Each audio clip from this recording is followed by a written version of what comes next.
Assalamualaikum warahmatullahi wabarakatuh. Halo anak-anak, bagaimana kabarnya hari ini? Semoga kalian semua dalam keadaan sehat dan tetap semangat belajar. Pada video kali ini kita akan belajar tema 2, persatuan dalam perbedaan, subtema 2, bekerja sama mencapai tujuan, dan pembelajaran kelima. Tonton videonya sampai selesai ya, supaya tidak ada informasi yang terlewatkan.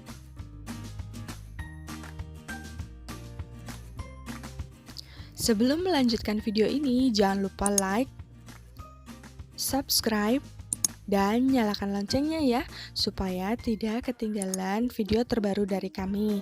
Dan jangan lupa share video ini ke teman-teman kalian.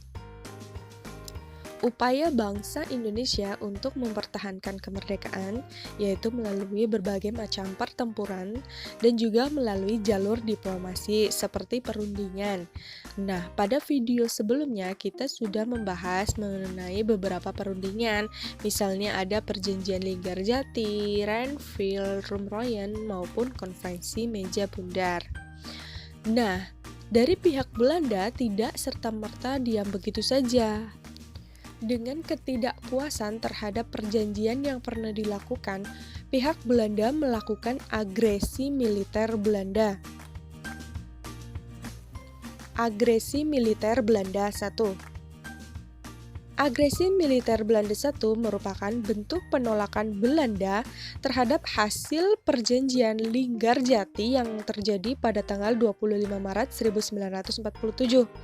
Dan agresi militer Belanda ini dilakukan pertama kali pada tanggal 21 Juli 1947. Tujuan agresi militer Belanda tersebut antara lain memblokade dan menghapus ibu kota Republik Indonesia dari peta secara de facto. Kemudian merebut wilayah penting di Indonesia, misalnya Sumatera. Nah, di daerah Sumatera itu banyak wilayah pertambangan dan perkebunan.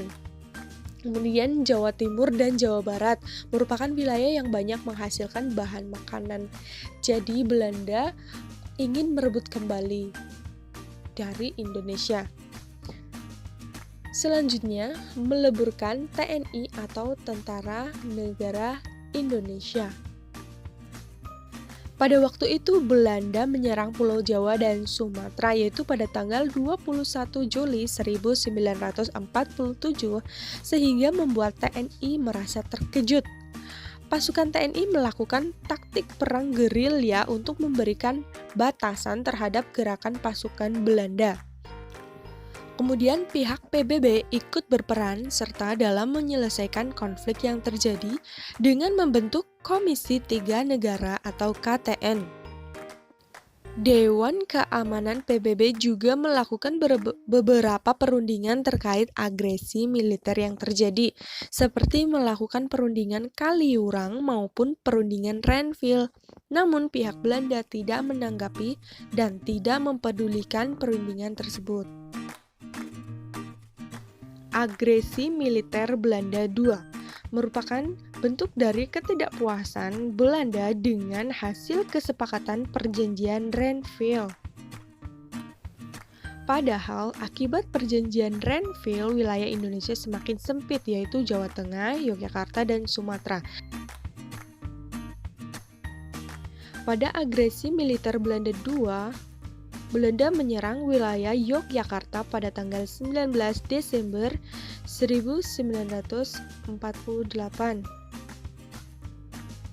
Pada serangan kedua ini, pihak Belanda menangkap dan menahan pimpinan Republik Indonesia yaitu Soekarno-Hatta, kemudian diasingkan ke Bangka.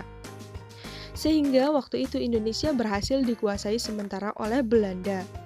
Namun, Syafruddin Prawira Negara telah membentuk PDRI, Pemerintah Darurat Republik Indonesia, sesuai perintah Presiden Soekarno sebelum terjadinya pembentukan pemerintahan federal milik Belanda.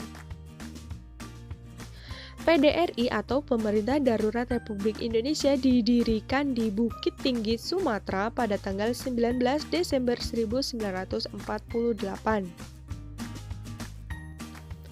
Pasukan TNI dan rakyat Indonesia bersatu, bekerja sama melawan Belanda dengan taktik perang gerilya yang dipimpin oleh Jenderal Sudirman. Pada tanggal 1 Maret 1949, pasukan TNI beserta rakyat Indonesia melangsungkan serangan umum kepada Belanda sebagai bukti bahwa Republik Indonesia masih ada dengan dukungan TNI yang kuat. Dengan serangan tersebut, Belanda berhasil keluar dari wilayah Yogyakarta. Dan hal ini membuktikan berakhirnya sejarah agresi militer Belanda. 2. Oke, baik anak-anak, itulah penjelasan dari Bu Guru mengenai video kali ini. Semoga kalian dapat memahaminya ya, dan semoga bermanfaat untuk kalian semua. Terima kasih, cukup sekian dari Bu Guru. Tetap semangat belajar dan wassalamualaikum warahmatullahi wabarakatuh.